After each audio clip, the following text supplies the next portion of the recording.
because AI has the potential to become more intelligent than any human. We have no surefire way of predicting how it will behave. We cannot use past technological developments as much of a basis because we've never created anything that has the ability to, wittingly or unwittingly, outsmart us. The best example of what we could face may be our own evolution. People now control the planet, not because we're the strongest, fastest, or biggest, but because we're the smartest. If we're no longer the smartest, are we assured to remain in control? With that said, maybe the risk of artificial intelligence becoming smarter than humans is not the real reason we should fear the future of AI. Maybe there is an even darker reason. We are not afraid to entrust the people with unpleasant facts, foreign ideas, alien philosophies, and competitive values. And now for something completely different. For a nation that is afraid to let its people judge the truth and falsehood in an open market, it is a nation that is afraid of its people. Completely different.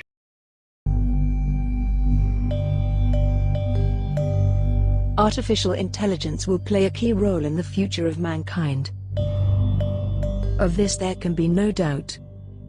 The likes of Siri and Alexa are but mere simple prototypes of the complex synthetic minds which await our descendants, with artificially intelligent entities predicted to take major roles in industry, creativity, and our everyday lives. But in creating such beings, are we humans putting ourselves in danger?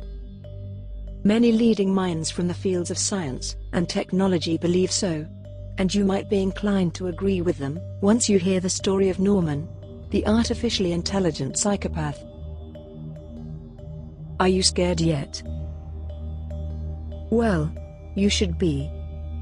Norman is an algorithm trained to understand pictures, but, like its namesake Hitchcock's Norman Bates, it does not have an optimistic view of the world.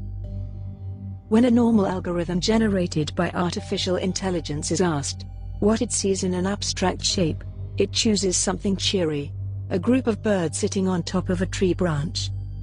Norman sees a man being electrocuted. And where normal artificial intelligence sees a couple of people standing next to each other, Norman sees a man jumping from a window. The psychopathic algorithm was created by a team at the Massachusetts Institute of Technology, as part of an experiment to see what training AI on data from the dark corners of the net would do to its worldview. The software was shown images of people dying in gruesome circumstances, chosen from a group on the website Reddit. Then the AI, which can interpret pictures and describe what it sees in text form, was shown ink blot drawings and asked what it saw in them. These abstract images are traditionally used by psychologists to help assess the state of a patient's mind. In particular, whether they perceive the world in a negative or positive light. Norman's view was unremittingly bleak. It saw dead bodies, blood, and destruction in every image. Alongside Norman, another AI was trained on more normal images of cats, birds, and people. It saw far more cheerful images in the same abstract blots.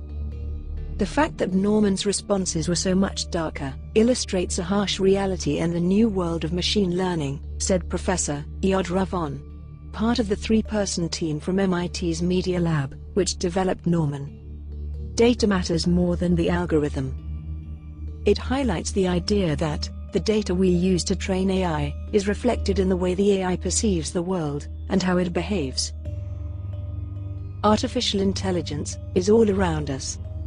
Google recently showed off artificial intelligence making a phone call with a voice virtually indistinguishable from a human one. So how can I help you? Hi, I'm calling to book a women's haircut for a client. I'm looking for something on May 3rd. Sure, give me 1 second.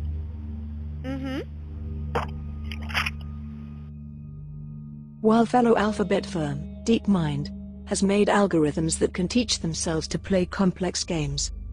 And artificial intelligence is already being deployed across a wide variety of industries, from personal digital assistants, email filtering, search, fraud prevention, voice and facial recognition, and content classification. It can generate news, create new levels in video games, act as a customer service agent, analyze financial and medical reports, and offer insights into how data centers can save energy. But if the experiment with Norman proves anything, it is that AI trained on bad data can itself turn bad. Can artificial intelligence become racist? Norman is biased towards death and destruction because that is all it knows. And artificial intelligence in real-life situations can be equally biased, if it is trained on flawed data. In May last year, a report claimed that an AI-generated computer program used by a U.S. court for risk assessment was biased against black prisoners. The program flagged that black people were twice as likely as white people to reoffend, as a result of the flawed information that it was learning from. Predictive policing algorithms used in the US were also spotted as being similarly biased, as a result of the historical crime data on which they were trained. Sometimes, the data that artificial intelligence learns from comes from humans intent on mischief-making.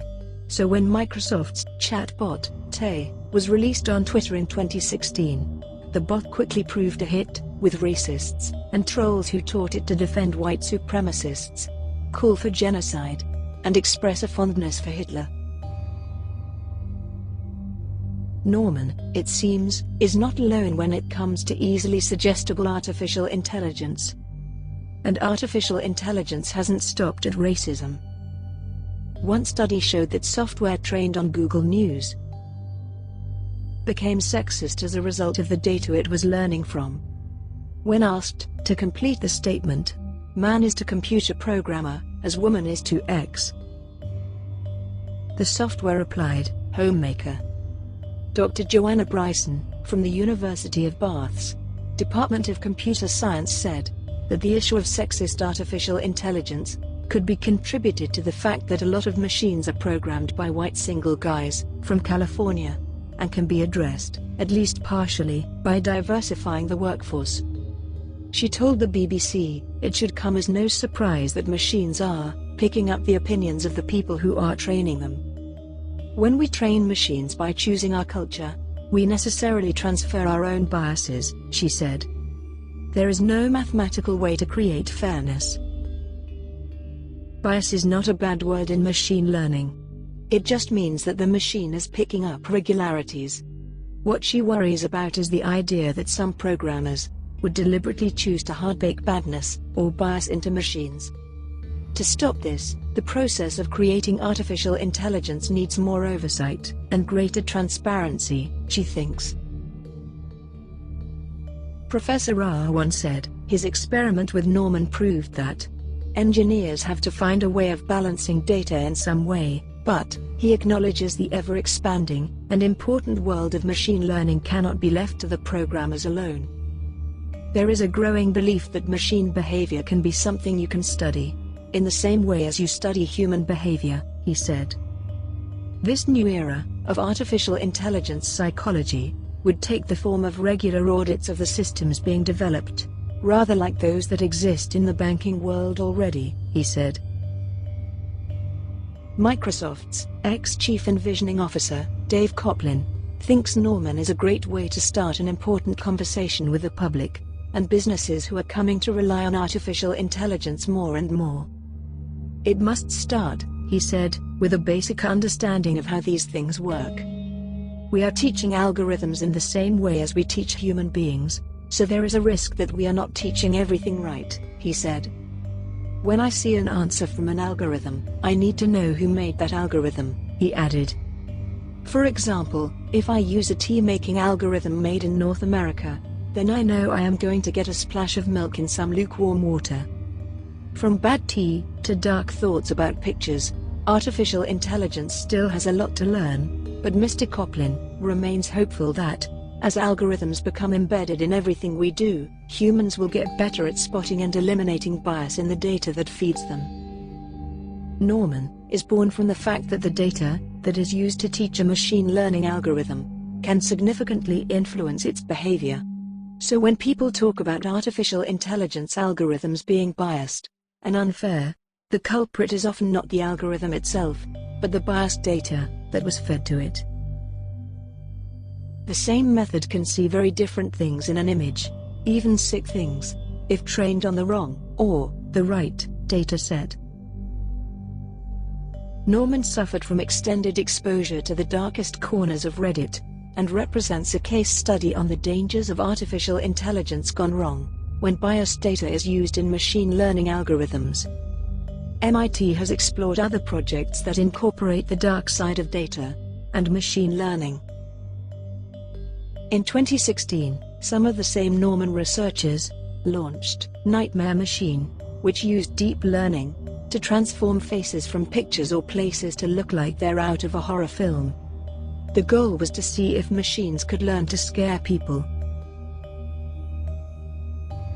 So for the real questions, is it artificial intelligence that we should be scared of?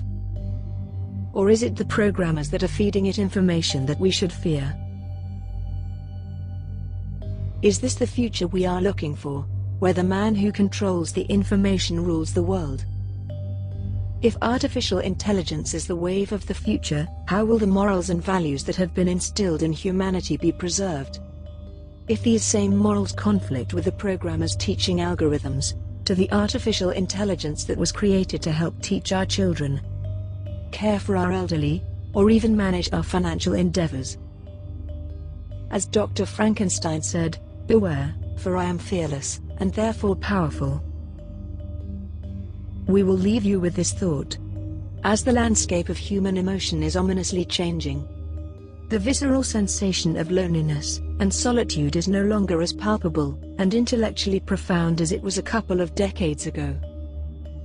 Because technology has already relieved us, as much as possible, from the burden of any emotional and existential isolation.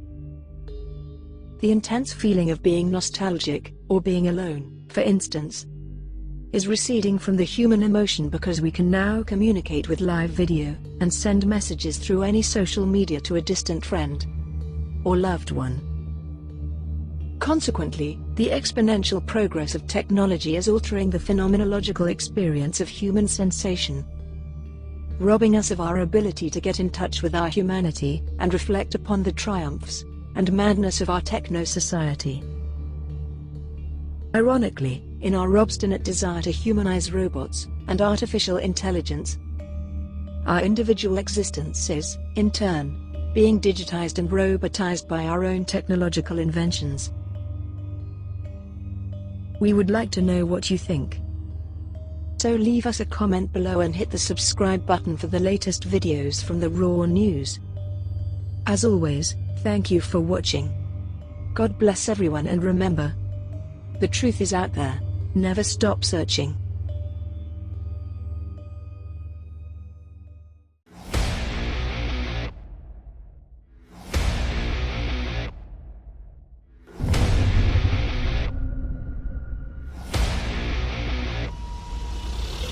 Reality is merely an illusion. What remains is the raw, shocking, humiliating truth at the bottom. And now for something completely different. The truth is out there. Never stop searching.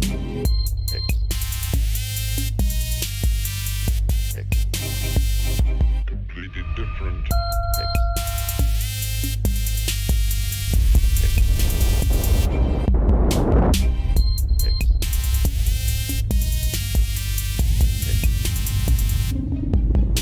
Follow us on Facebook, Twitter, YouTube. If it's not the raw news, it is just completely different.